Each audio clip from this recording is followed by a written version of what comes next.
The name Wink Shop comes from this idea that we want to bring a wink or a shared secret element to every single thing that we design.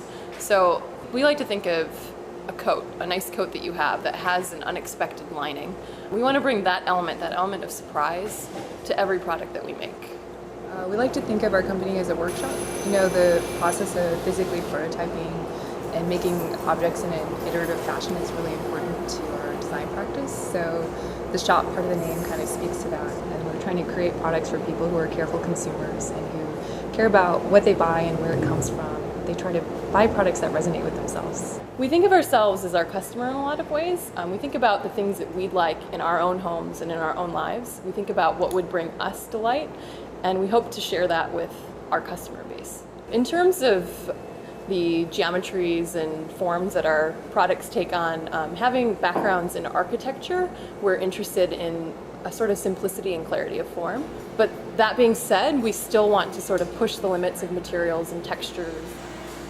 A series of planters that we've developed called the Octo series, and these are concrete planters ranging from a large size that sits in your garden to a teeny tiny little desk planter, and then the mid-size is a hanging planter. And then the other one is a series of shelves, and that's called our Bump series, and we've got everything from the baby bump to the mega bump.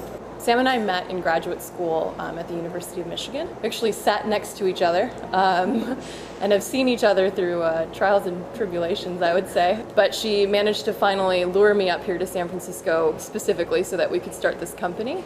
We've both been really interested in working on products and furniture and also deploying digital fabrication methods in order to do so. That's the beginnings. Nish and I both like to think of ourselves as something we call internet survivalists. And you know, we have a basic skill set and a basic design skill set that's largely based on the computer, and then when it comes to outputting those designs, there's so much information available on the web. And so if there's like a construction technique or a fabrication technique that you're interested in, there's a pre-existing community that's already documenting it. So there's blogs, there's tutorials, there's message boards. So whatever you're curious about, you can get out there and find the information, and that's really powerful. That's something that's really guided us through this process of, you know, building on the skills we already have and like learning how to make things in new ways at the same time. San Francisco itself is a huge factor in terms of where we wanted to start the company.